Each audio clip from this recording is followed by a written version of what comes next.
အေယာဝတီမြစ်ကန်ဘေးကရိုးသားတဲ့တငါတယ်လေးဖိုးတော်ဟာတနေ့မှာထူးဆန်းတဲ့ရွှေငါးကြီးတစ်ကောင်ကိုဖမ်းမိတယ်။အဲ့ဒီငါးကနဂါမင်းသမီးဖြစ်နေပြီးသူမကိုလွှတ်ပေးလိုက်တဲ့အတွက်လူရာပြည့်ရွှေအိုးတစ်လုံးလက်ဆောင်ရတယ်။ဒါပေမဲ့စီကန်းချက်က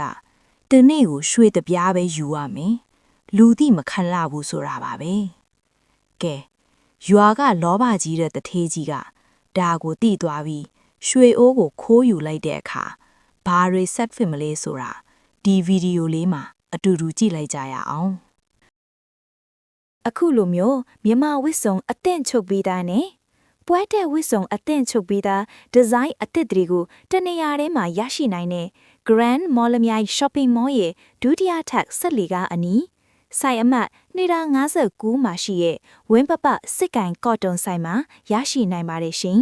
ဟိုးရှေရှေတုံးကအေယာဝတီမြစ်ကန်နှစ်ဖူးကရွာငယ်လေးတစ်ရွာမှာ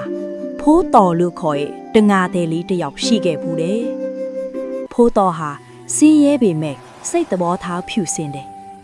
သူဟာနေ့စဉ်ငါးဖမ်းထပ်ပြီးမဲ့လိုတလောက်ပဲဖမ်းပြီးကိုဝင်းဆောင်ငါးမိခင်တွေကိုပြန်လွှတ်ပေးလေးရှိသူပါ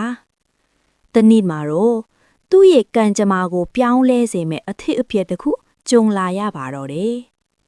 ညနေဆောင်အချိန်ဖိုးတော်ပိုက်ဆွဲတင်လိုက်တဲ့အခါပိုက်ကွန်ကပုံမှန်ထက်လေးလံနေတယ်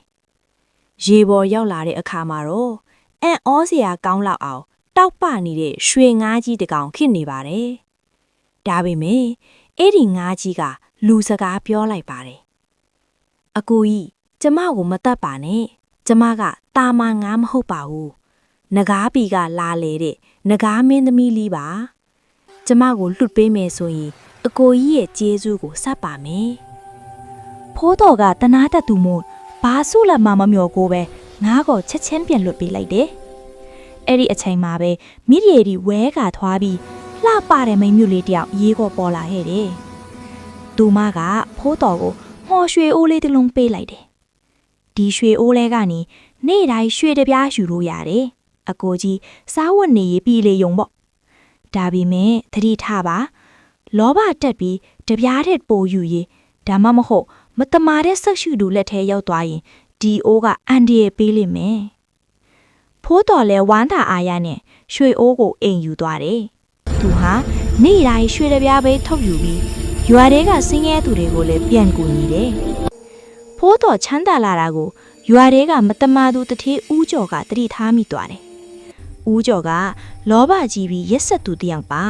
တညမှာတော့ဦးကျော်ကလူမိုက်တွေနဲ့ပေါင်းပြီးဖိုးတော်အိမ်ကိုဝင်စီးတယ်ဖိုးတော်ကိုကျိုးတုပ်ပြီးရွှေဦးရဲ့လှုပ်ဝက်ချက်ကိုမေးတယ်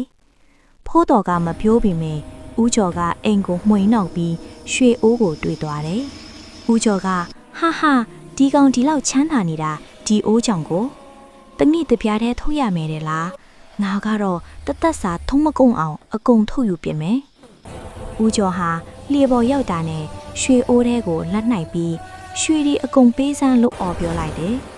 ဒါပေမဲ့အိုးထဲကထွက်လာတာကရွှေဒီမဟုတ်ပါဘူးမဲနက်မီရဲ့မွေစိုးတွေကင်းကြီးကောက်တွေအများကြီးထွက်လာပြီးဦးကျော်ကိုဝိုင်းကြိုက်ကြတော့တယ်ရုတ်တရက်မြင်းရည်တွေကြီးလာပြီးငကားမင်းသမီးပြန်ပေါ်လာတယ်ပြီးတော့လောဘကြီးသူအတွက်ဒီအိုးကယရနာအိုးမဟုတ်ဘူး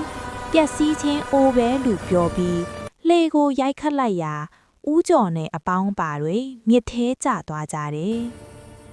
ရွှေအိုးကတော့မြစ်ကမ်းစပ်မှာပြန်ရောက်နေပြီးတာမန်အိုးခွဲလေးဖြစ်သွားပါတော့တယ်ဖိုးတော်ကတော့ငကားမင်းသမီးပေးထားခဲ့တဲ့ရွှေပြားလေးတွေနဲ့ပဲရွာမှာစာသင်ကျောင်းဆောက်ဆေးပေးခန်းဆောက်ပြီးကုသိုလ်ကောင်းမှုတွေလုပ်ရင်းပျော်ရွှင်စွာနေထိုင်သွားပါတော့တယ်သင်ခန်းစာကတော့